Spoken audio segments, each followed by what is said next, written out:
Program Kampus Merdeka, gaji dosen, UKT, hingga kebijakan ulang soal LPDP. Bagaimana pemerintah akan membereskan isu-isu terkait dengan perguruan tinggi?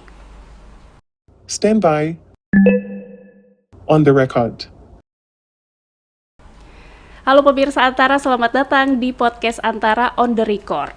Kalau bicara soal perguruan tinggi di Indonesia, di tanah air, tentunya ini kita masih menemui berbagai macam tantangan dan isu-isu yang tentu saja harus dibereskan. Untuk itu kita akan ngobrol mengenai cara-cara, upaya, dan langkah juga formulasi ke depan untuk membereskan berbagai tantangan tersebut bersama dengan Prof. Satrio Sumantri Brojonegoro selaku Menteri Pendidikan Tinggi, Sains, dan Teknologi. Bagaimana kabarnya, Prof. Satrio? Baik, Mbak.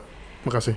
Baik, dan terima kasih juga Prof. ini sudah menyempatkan hadir di podcast Antara untuk kita ngobrol bersama ya, Prof. Mengenai tadi. Tadi saya bicara mengenai tantangan ya di depan Prof. Tapi sebelum sampai ke situ, saya lebih tertarik juga nih dengan Prof. Satrio begitu ya.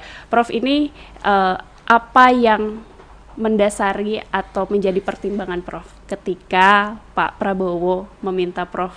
untuk berada di pucuk pimpinan tertinggi yang mengurusi soal perguruan tinggi sebetulnya?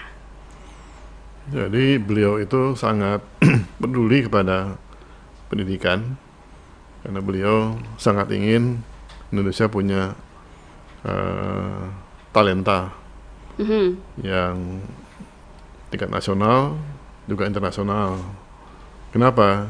Karena beliau percaya bahwa Indonesia bisa maju, sudah maju, tapi lebih maju lagi kalau talentanya itu berkualitas. Oke.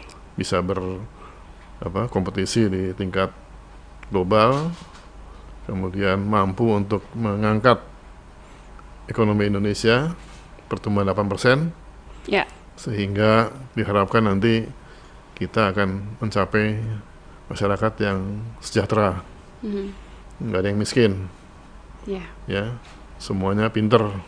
Karena kalau pinter, dia pasti akan survive dalam kehidupannya ke depan itu. Itu yang beliau minta pada saya, ya, saya insya Allah saya coba penuhi permintaan beliau itu. Pertimbangan Prof secara personalnya sendiri apa? Atau ketika Prof melihat kondisi khususnya pendidikan tinggi dan juga sains teknologi di Indonesia, pandangan Prof apa ketika itu? Karena saya sudah lama sekali menggeluti bidang ini ya, saya melihat bahwa kita punya potensi yang sangat tinggi, potensi ya, jadi belum diwujudkan, masih potensi dulu. Anak-anak kita hebat semua, pandai semua. Kalau ada yang belum pandai karena belum diberi kesempatan. Misalnya teman-teman di daerah yang terpencil, itu kalau memang dikatakan mereka tertinggal, ya bukan maunya dia kan. Dia maunya juga bisa seperti yang hebat yang di kota besar, tapi kan nggak ada kesempatannya. Aksesnya ya Prof ya? Ya tempat terpencil, mungkin nggak ada sekolahnya. Adapun sekolah juga sekolahnya kurang baik, sehingga ya selamanya akan seperti itu gitu loh. Saya melihat, kalau gitu kita belum adil nih dalam memberikan peluang mereka untuk belajar. Saya katakan, kita harus berpandangan bahwa tidak ada anak yang bodoh. Yang ada belum beri kesempatan. Oleh karena itu, tugas kami adalah memberi kesempatan pada semua anak, semua mahasiswa juga, supaya sempat belajar secara maksimal. Itu yang saya katakan, kita punya potensi, hanya belum dimanfaatkan secara maksimal, karena tadi itu, kondisi kita memang geografis juga sangat jauh ya, tidak terkumpul satu lokasi. Juga untuk mereka yang sudah punya potensi, karena kita coba kirim ke luar negeri anak-anak kita, lulus semua, dan kembali semua, itu hebatnya. Tapi setelah itu mereka kadang-kadang bingung, karena di dalam negerinya, Prof. Di dalam negeri, apa ya pekerjaannya gitu loh. Memang ada yang bilang dalam pendidikan kita mendidik anak supaya bisa menciptakan pekerjaan. Itu kan mudah diucapkan, tapi kan idealnya mungkin seperti itu, Prof. Tapi nggak masuk akal gitu kan. lulus seorang sarjana terus suruh bikin kerjaan sendiri, mana bisa dia? Bisa kalau ada ekosistem untuk itu.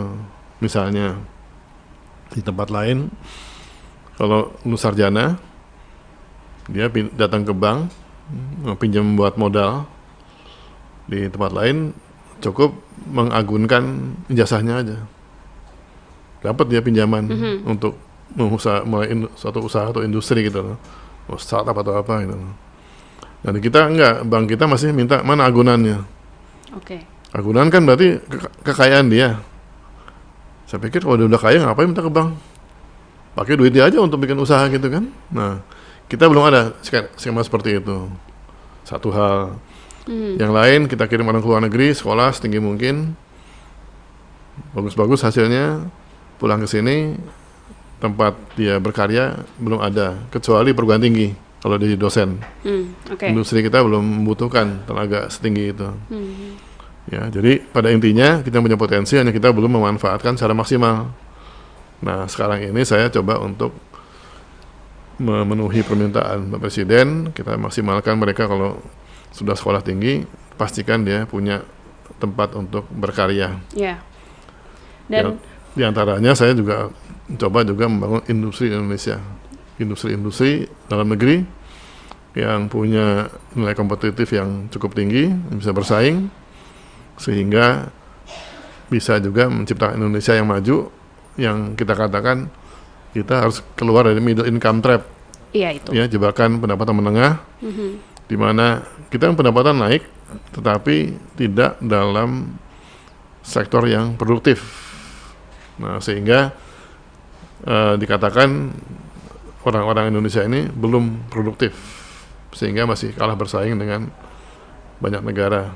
Gitu. Dan bicara pesan dari Pak Prabowo ya, Prof. Pak Prabowo sering sekali mention mengenai unggulan dalam pendidikan untuk anak-anak muda di Indonesia adalah khususnya di bidang STEM, gitu ya. STEM, dan ini yang jadi pertanyaan adalah untuk ilmu sosial dan humanioranya penempatannya di mana sih, Prof? Posisinya di mana sih? Jadi memang sebetulnya di dalam STEM itu, STEM meliputi semua bidang. Itu kan bukan ilmu secara spesifik. Lebih STEM itu pada pola pikir. Mindset. Jadi itu ada science, teknologi, engineering, mathematics. Itu semua pola pikirnya yang scientific, yang punya mindset teknologi, mindset engineering, dan mindset matematik. Matematik adalah nalar. Nah, jadi kalau setiap ilmu itu berbasis STEM, maka akan lebih baik nanti pencapaiannya itu. Nah, memang untuk kali ini karena beliau punya target yang cukup ambisius, pertumbuhan ekonomi 8%. Kemudian untuk misalnya untuk perguruan tinggi ada World Class University. Untuk sekolah ada sekolah unggulan berasrama. Karena kita kemampuannya juga nggak terlalu besar dan kita ingin fokus pada menumbuhkan industri Indonesia, industri yang punya nilai tambah tinggi, maka mau tidak mau kita dahulukan yang bidang-bidang terkait dengan sains dan teknologi dulu. Ya, untuk mendrive. Tapi bukan berarti yang lain tidak penting dong, Prof? Pasti penting semua. Untuk mendrive pertumbuhan ekonomi dulu ini kita push supaya kita keluar dari middle income trap. Nah, karena kalau lihat selama ini justru bidang-bidang yang sosial dan sebagainya kita cukup banyak sebenarnya. Banyak sekali ahlinya di bidang sosial itu. Sosial, ekonomi, kemudian bidang-bidang hukum. Banyak kita ahlinya itu. Nah, yang kita kurang sekarang adalah memang bidang-bidang yang terkait dengan produktivitas nasional, industri dan sebagainya. Itu masih kurang. Makanya didorong dulu sana supaya kita juga punya talenta-talenta di bidang itu, supaya kita Indonesia negara yang bisa bersaing secara global. Kalau dari perguruan tinggi atau di pendidikan tinggi begitu, Prof, apakah program Kampus Merdeka ini kan yang juga masih dijalankan gitu ya? Tujuannya memang ke sana sebetulnya, dan ini kan dari Menteri Nadiem Makarim begitu ya, dan Prof sempat bilang bahwa untuk program ini ya akan dilanjutkan, yang baiknya kita teruskan begitu ya, yang kurang baiknya kita benahi, Ya. yang tidak baiknya mungkin bisa dibuang begitu. Nah, yang saya juga sekarang concern teman-teman di swasta gitu loh. Oke. Karena kalau yang di PNS itu naik, meskipun naiknya nggak sebesar profesi lain, tapi tetap lama-lama ada kesenjangan dengan dosen-dosen swasta. Stand by. On the record.